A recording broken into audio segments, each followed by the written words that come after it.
আমার ইউটিউব চ্যানেলে একজন প্রশ্ন করে বসলেন, ভাই এই যে ভালো ছেলেরা সত্যি কি পড়াশোনা করে, হ্যাঁ, তুমি দু চারটে যে জায়গায় পড়েছো, সারা ভালো ছেলেরা কি তাদের পড়াশোনার ধরনটা আলাদা, তারা কি সত্যি পড়াশোনা করে আসে? তো প্রথম হচ্ছে আমি খুব ধন্যবাদ জানাই এই রকম প্রশ্নগুলো করার জন্য। এগুলো আমাকে উৎসাহ যোগায়, কারণ আমি তো বক বক করে যাই, কি বলছি নিজেও জানি না, কিন্তু সেগুলো যে কেউ শুনছে, এক কথায় উত্তরটা হচ্ছে হ্যাঁ। কারণটা বলছি, আমার একটা ছোট্ট ঘটনা দিয়ে বলি। সেটা হচ্ছে আমার বেলুড় বিদ্যা মন্দিরে 1993 সালে চলে আসাটা একটা জাস্ট অ্যাক্সিডেন্ট, মানে একটা গুড অ্যাক্সিডেন্ট আর কি জীবনের। কারণ আমি পড়াশোনাটা সেভাবে সিরিয়াসলি নিইনি। তো চলে গেলাম কি করে? বিনয়ের অবতার না, ওর পেছনে একটা ফান্ডা আছে, প্রত্যেকটা জিনিসের পেছনে একটা কারণ আছে। আর কারণটা হয়তো আমরা কখনো জানি কখনো জানি না, কিন্তু কারণ আছেই একটা। হ্যাঁ। তো তো কারণটা হয়েছিল কি, আমাদের বার্নপুর স্কুলে তখন ওই অ্যাডিশনাল সাবজেক্ট যেটা নিতে হতো মাধ্যমিকে, সেটা হচ্ছে এক বছর করে মানে বায়োলজি হতো, অ্যাডিশনাল বায়োলজি, আর এক বছর হচ্ছে ফিজিক্স।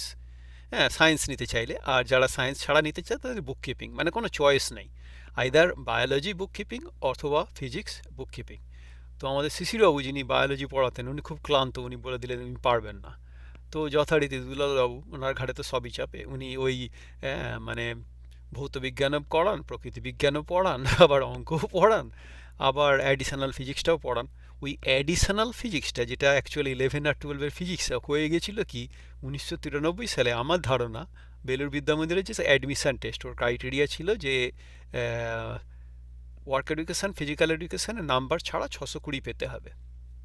তা আমার 600, ভুলে গেছি, 754 প্লাস 757, 754 মতো নাম্বার ছিল, পরে ওটা কোনো প্রশ্নই নয়। আর আমি ওয়ার্ক এডুকেশন, ফিজিক্যাল এডুকেশনে আমি লেটার মার্কস পাইনি। কারণ হচ্ছে আমি মাস্টারমশাইদের পেছনে লাগতাম তো। ওই 1 থেকে 5-এর মধ্যে যারা ছিল সবাই পেয়েছিল, আমি ছাড়া। তো সে গল্প আছে, পরে বলবো।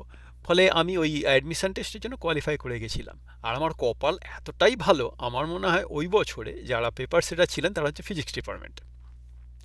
তো যেই কারণে আর অ্যাডিশনাল ফিজিক্সটা আমার তারপর তো হয়ে গেল। হ্যাঁ, কোনো মানে ঠাকুর ঠাকুর করে, যা হোক ভগবানের আশীর্বাদে অ্যাডমিশন টেস্টও ক্লিয়ার করে ফেলেছি।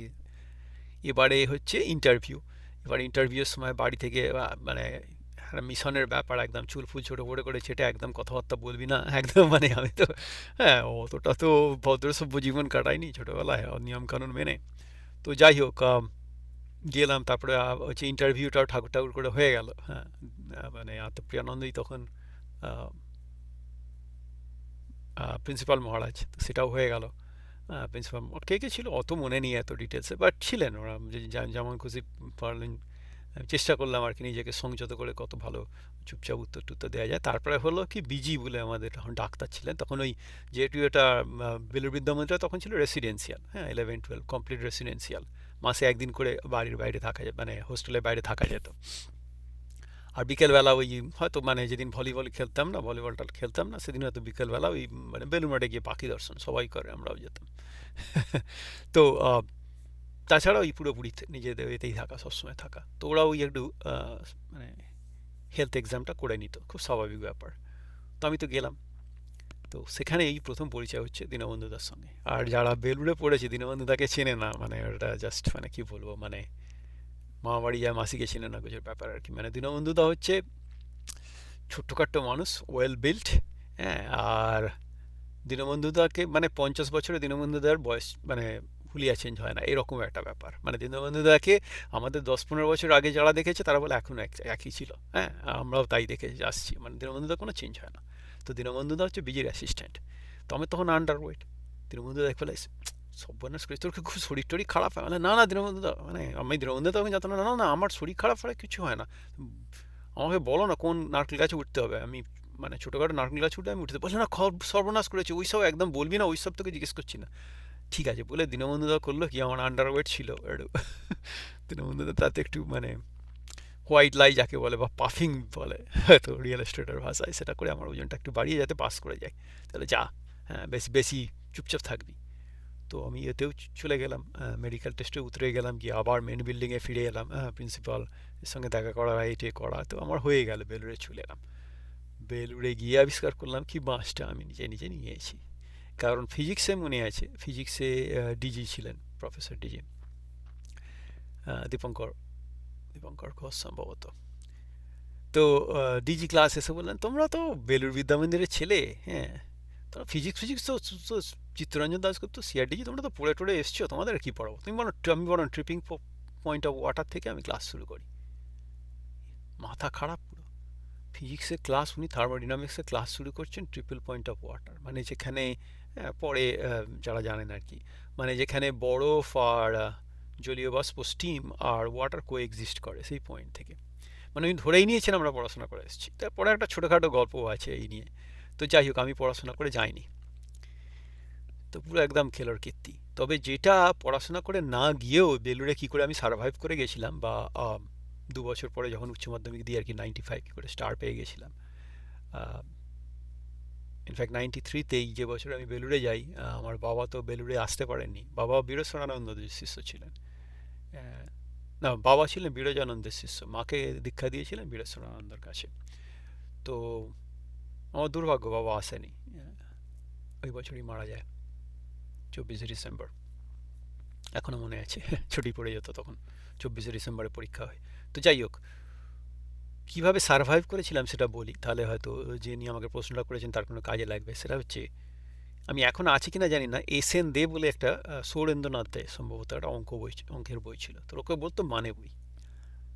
তা আমি যখন আবিষ্কার করলাম যে আমাকে নিজে নিজেই খুঁটে খেতে হবে চারপাশে ভালো ছেলেদের মাঝে, কিছু কিছু মানে ভালো ছেলে ছিল যারা সাহায্য করতো, বললেই মানে কি বলবো, অরিন্দম মিত্র বলুন এখন সান ফ্রান্সিসকোতে আছে, বা কৌশিক পাল এখন ব্রিটিশ বাবু লন্ডনে সেটেল করে গেছে, অনেক অনেক ভালো ছিল, শুধু ওদের দুজনে কেন, চিরঞ্জীব যা প্রশ্ন করতাম তাই, সন্দীপ জানা তো ক্যালকাটা ইউনিভার্সিটির বড় মানে ফ্যাকাল্টি ম্যাথমেটিক্স ডিপার্টমেন্টে, ওই যে কত রেকর্ড অঙ্কের ভেঙেছে তার ঠিক ইয়াত্তা নেই। হ্যাঁ, এদেরকে যখন যেটা বলতাম ওরা কিন্তু সাহায্য করতো, কিন্তু ওদের লেভেলটা এত আগে ছিল। যেমন পদ্মলোচন বেড়া ছিল, ডক্টর পদ্মলোচন বেড়া এখন, হ্যাঁ, পদ্ম হচ্ছে মানে ইঞ্জিনিয়ারিংয়ে মানে কি বলবো ম্যাথের লিজেন্ড। মানে পদ্মকে একটা অঙ্কের সম্পর্কে কিছু এই অঙ্কটা করে দে বলে আপনি উল্টো দিকে ঘুরে যদি আবার দেখেন, তখন ততক্ষণে পদ্ম অঙ্কটা করে ফেলেছে, মানে পেস যাকে বলে পুরো। তো ওদের মাঝখানে হঠাৎ করে আমাকে পুরো একদম মানে পুরো ছন্ন ছাড়া কেস। তারপরে তো আবার বাবা মারা গেল ওই বছরই, আমি বেলুড়েও গেলাম, ওই মানে কী যে করবো তখন। কিন্তু ওই ছেড়ে দেওয়া কেঁদে বাঁচি, তো পালিয়ে তো যাওয়া যাবে না, তো ভালো ছেলেদের দেখে থেকে যেটা শেখা। আর একটা যেটা আমি বেঁচে গিয়েছিলাম যে কারণে সেটা বলি, সেটা হচ্ছে ভালো ছেলেদের মাঝে কেউ যদি আমার মতো ছপাস করে পড়ে যায় আর যদি পালানোর কোনো পথ না থাকে, তাহলে একটা রাস্তা হচ্ছে ওই এসেনদের মতো বই আমাকে বাঁচিয়ে দিয়েছিল। ইনফ্যাক্ট এসেনদেরকে আমি মনে করি আমার মাস্টারমশাই।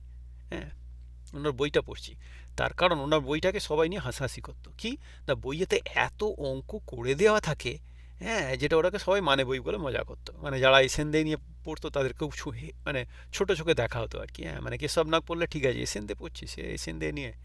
কিন্তু আমার কিন্তু এই এসেনদেই আমাকে বাঁচিয়ে দিয়েছিল। কিভাবে বাঁচিয়ে দিয়েছিল না, আমি করতাম কি, ওই এসেনদে সলভ যে প্রবলেম, এত অজস্র সলভ প্রবলেম, মানে 30টা অঙ্ক হয়তো করেই দিয়েছে শুরুতেই, তারপরে অঙ্ক শুরু হওয়ার আগে আমি করতাম কি, অঙ্কটাকে প্রথমে একবার প্রথম অঙ্কটা খুব ভালো করে দেখলাম কি বলতে চাইছে, খুব বুঝলাম, বুঝে গেছি, কিন্তু ওইখানে আমি থামতাম না। তারপরে আমি করতাম কি, অঙ্কটাকে চাপা দিয়ে আবার করার চেষ্টা করতাম। তো অনেকবার হয়েছে, মানে অনেকবার হয়েছে, মনে হয়েছে আমি খুব ভালো বুঝেছি, অঙ্কটা চাপা দিয়ে যখন করতে গেলাম আর করতে পারছি না, তখন ওর মাথায় ঘাম দিচ্ছে, মানে মেক ইউর ব্রেন সোয়েট যাকে বলে আর কি, ভাবার চেষ্টা করতাম, দুম করে তক্ষুনি দেখবো না। তারপরে আবার চাপাটা খুলে দেখলাম অঙ্কটা সত্যি কি হয়েছিল। ও দেখো, ও বাবা এইটা সহজে এত ব্যাপারটা আমি ভুলে গেলাম, ছি ছি ছি। কিন্তু ওখানেও আবার থাকবো না, আবার চাপা দিয়ে আবার সেটা অঙ্কটাকে করা, মানে বুঝেছি জানার পরে করার চেষ্টা করতাম। এবং লজ্জার ব্যাপার হলো কতবার আমি তাতেও আটকে গেছি। হ্যাঁ, এইভাবে আমি একবার দুবার তিনবার চারবার, আই ডোন্ট কেয়ার কতবার লাগে আমার দেখার দরকার নেই, কিন্তু প্রত্যেকটা অঙ্ককে ওই চাপা দিয়ে দিয়ে আমি অঙ্কটা আবার করার চেষ্টা করতাম। এটা ঠিক মুখস্থ নয়, এতে হয় কি আমি বলি মাসল মেমোরি, মানে একটা ম্যাচুরেসি আছে, যেটা আমার পরে আইআইটির আমার প্রথম অ্যাডভাইজার আইআইটি বম্বের লেট প্রফেসর কেডি দেওধার বলতেন, যে বাবু তুমি যদি ভালো অর্গ্যানিক কেমিস্ট্রি হতে চাও, তোমাকে কিন্তু একটা ফিজিক্যাল কেমিস্ট্রি বই পুরোগুলো খেতে হবে। কতটা কি মনে থাকবে সেটা ব্যাপার না, কিন্তু তুমি পড়বে, একটা ইনঅর্গানিক কেমিস্ট্রি বইও পড়বে, একটা স্পেকট্রোস্কোপির বইও পড়বে, একটু বায়োলজি পড়বে, একটু ফিজিক্স পড়বে। আমি বললাম তাহলে বাকি কি থাকলো, বললো না না ওইগুলো পড়লে হবে কি, ওর কথা তোমার মুখস্থ করতে হবে না, তোমার মনে রাখতে হবে না, তুমি জাস্ট বইটা পড়ে নাও, আর মাঝে মাঝেই পড়বে। তাতে হবে কি, একটা একটা একটা ব্যাপার আছে একটা, যেটাকে পরে হয়তো আমার মনে হয়েছে ওটা পেরিফেরাল নলেজের কনসেপ্টটা হয়তো দিতে চাইছিলেন। তো আমার মনে হচ্ছে অঙ্ককে মুখস্থ করা ঠিক নয়, মানে অঙ্ক হাতে চলে আসা, যেটা আমার অর্গ্যানিক কেমিস্ট্রি আমার হাতে চলে আসে। আমার মেমোরি ভীষণ বাজে, শর্ট টার্ম মেমোরি ভীষণ বাজে। আমি ছেলে স্টুডেন্টদের নাম মনে রাখতে পারি না, মুখ মনে রাখতে পারি না, ইভেন লজ্জার ব্যাপার মেয়েদের নাম মুখ মনে রাখতে পারি না। ছেলে হিসাবে লজ্জার কথা, আমার বউ পর্যন্ত আওয়াজ মারে।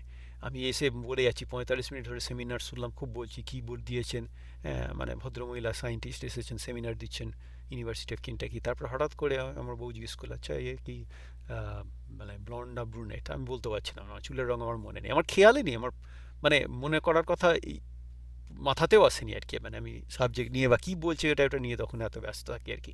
মানে যেটা আমার খেয়াল পড়ে সেটা খেয়াল পড়ে, যেটা পড়ে না পড়ে না। কিন্তু এই সৌরেনদের অঙ্ক বই, সৌরেনদেব আমাকে বাঁচিয়ে দিয়েছিল একদম, মানে প্রচণ্ড প্রত্যেকটা অঙ্ককে আমি ওইভাবে ধীরে ধীরে ধীরে ধীরে করতাম। হ্যাঁ, তারপরে ওই চিরঞ্জীব হালদার আমার ব্যাচমেট, ও আমাকে একটা পথ দেখিয়েছিল। হ্যাঁ, তার কারণ হচ্ছে লিখতে তো অনেক লাগে, পাতা লাগে, আমি তো লিখতাম। হ্যাঁ, মানে অঙ্ক করা মানে আমি মানে মনে করে কী করে না, অঙ্কটা হাতে করতে হবে আর কি, চুপচাপ চাপা দিয়ে দিয়ে।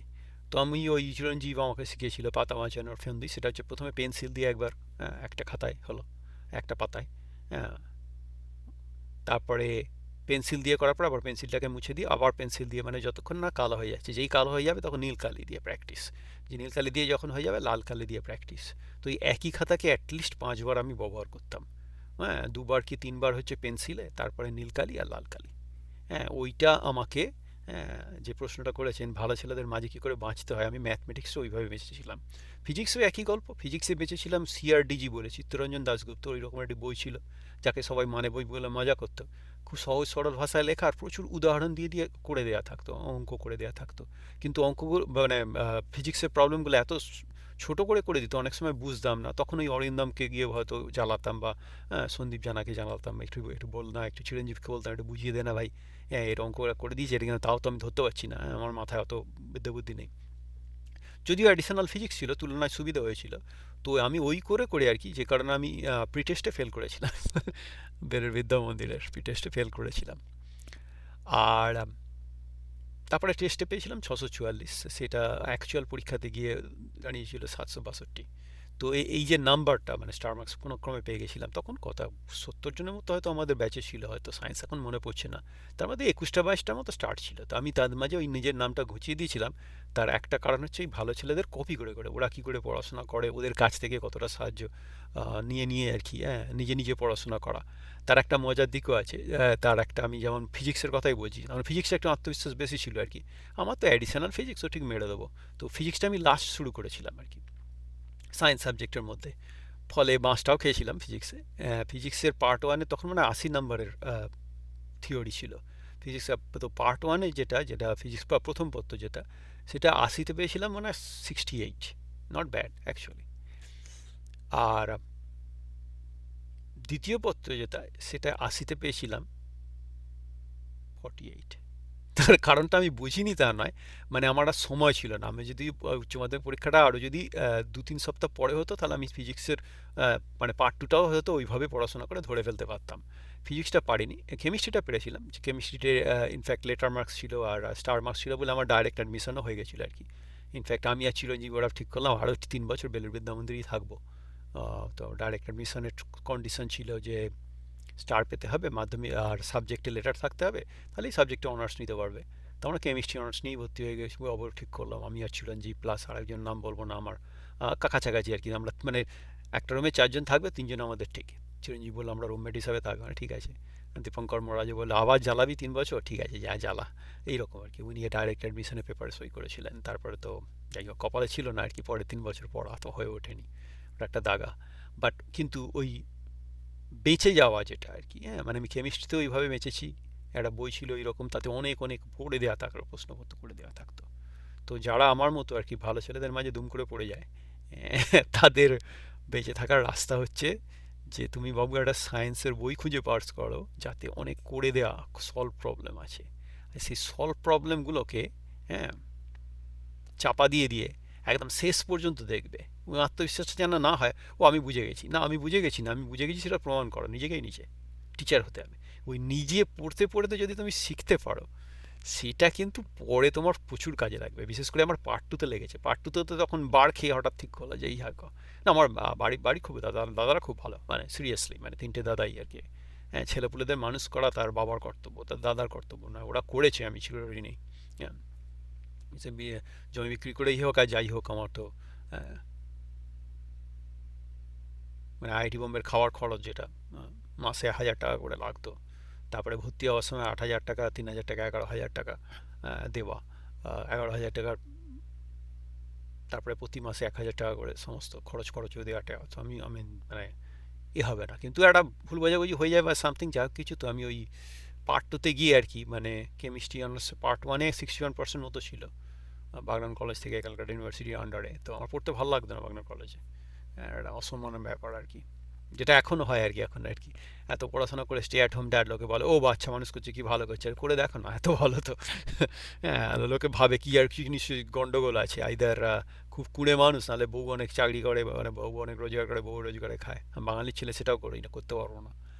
আমার একটা বিজনেস চলে এক রিটায়ারমেন্টে, ভেঙে ভেঙে 41 বছর বয়সে রিটায়ার যখন করেছি, ঘরে বসে খাই না। কিন্তু ওই ওই যে গল্পটা আর কি, যে পার্ট টুতে গিয়েও আমি ওই একই একই করলাম, যখন পার্ট টুতে যখন কিছু বুঝতে পারতাম না, সলিড স্টেট কেমিস্ট্রি পড়ে, পিসি রক্ষিতের একটা বই ছিল পুরানো, তো পড়ছি, পড়ে কিছু বুঝতে পারছি না, কান্না লাগছে অলমোস্ট রেতারলি, কিন্তু বয়েজ ডোন্ট ক্রাই, ছেলের হয়তো কাঁদা যাবে না। তখন যেটা করতাম সেটা হচ্ছে ওই একই চ্যাপ্টারকে অন্য একটা অথরের বই থেকে পড়ার চেষ্টা করতাম, মানে একবার পড়লাম, দুবার পড়লাম, তিনবার পড়লাম, বুঝি না বুঝি আমি তিনবার পড়বো, ওটা আমার রোগ আছে।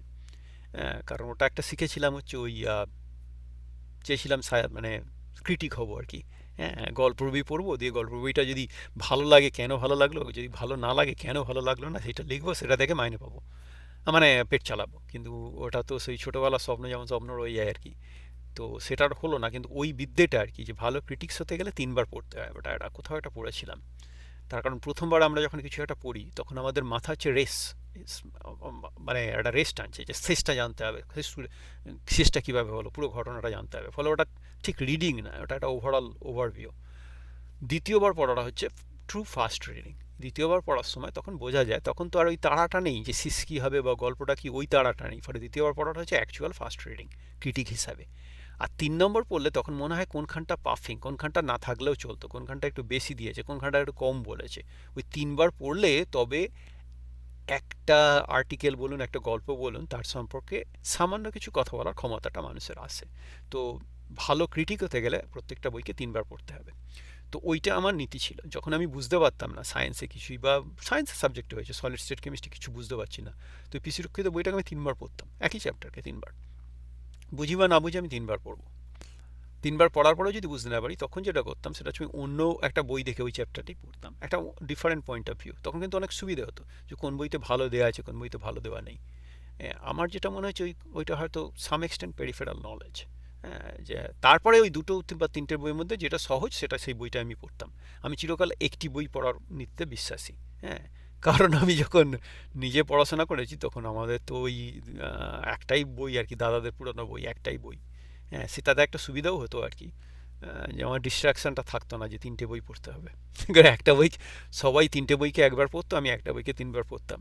তো দিনের শেষে আবিষ্কার করলাম যেটা অনেক সলিড টেকনিক, বিশেষ করে যারা মার্কস পেতে চায়।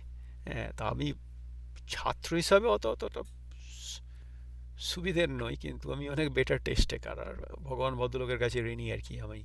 হ্যাঁ, যেগুলো হয়তো পড়াশোনা করে গেছি, সেই প্রশ্নগুলো এসেছে, সেগুলো যদি না আসতো আমি উত্তর করতে পারতাম না। এই কারণে ভালো পরীক্ষা দিলেও আমার ল্যাজ বেরোয় না, আর খারাপ পরীক্ষা দিলেও আমার হাহুতাশ হয় না। তো জানিনি লিখতে পারিনি, যদি জানি লিখতে পেরেছি, এইরকম একটা ব্যাপার। তবে যে মানে যিনি কমেন্ট করেছেন যে বাবু তুমি পড়াশোনাটা কি কী করে করতে আর কি, সেই গল্পগুলো করো, ভালো ইনস্টিটিউশনে কি ছেলেরা সত্যিই পড়াশোনা করে আসে? 100%।